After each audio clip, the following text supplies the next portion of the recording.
Ulam na pwedeng pangbaon at pwedeng stock ng matagal sa ref. At higit sa lahat, pwedeng pangbenta. Try mo tong pork embutido dahil napakadali lang nitong gawin. Tamang-tama rin ito sa mga laging nagmamadali. Kailangan lang natin ng 1/2 kilo ng ground pork, minced onion, minced garlic, sweet pickle relish, red bell pepper, green bell pepper, raisins, minced carrots. Maglalagay din tayo ng grated cheese,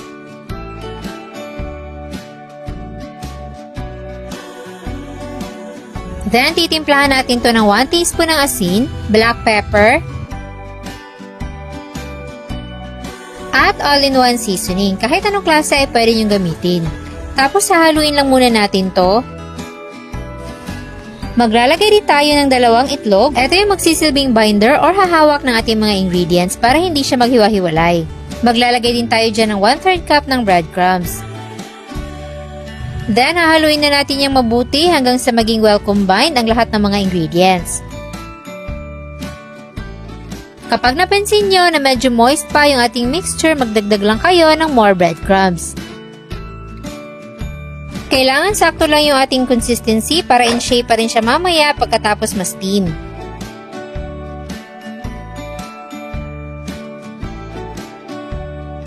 So okay na to, pwede na natin to ilagay sa ating aluminum foil.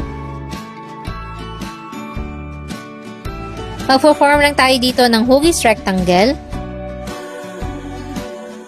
Tapos maglalagay tayo dito ng half size na hotdog at nilagang itlog. Then, iro-roll na natin yan at aalalayan natin yung itlog para hindi mahulog. At make sure nyo lang na mahigpit yung pagkaka-roll nyo sa inyong embutido. Then, secure nyo lang yung magkabilang dulo.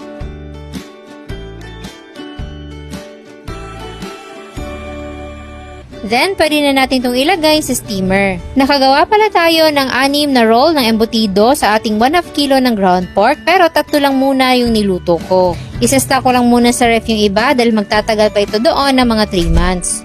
Isi-steam lang pala natin to ng mga 40 to 50 minutes sa high heat. Tapos ay hanguin muna at palamigin. After nyan, pwede natin ilagay sa ref para mag-set muna. Kapag nakapag-set na sa ref ng mga 20 minutes, pwede na natin niyang buksan. Saktong-sakto lang ang ating nagawang mixture ng embutido. Pwede niyo itong kainin as it is, pero kung gusto niyo ng mas malinamnam, ipapan-fry natin saglit sa mantika. Iba-brown lang natin saglit yung outer part. And then, pwede na natin niyang hanguin at ready na ito for slicing.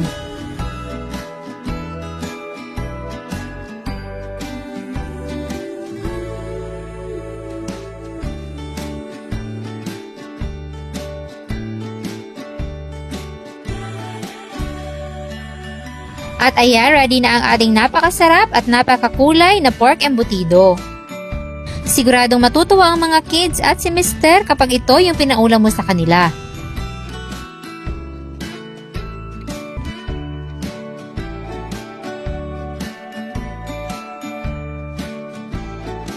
Sana'y nagustuhan niyo ang ating recipe for today.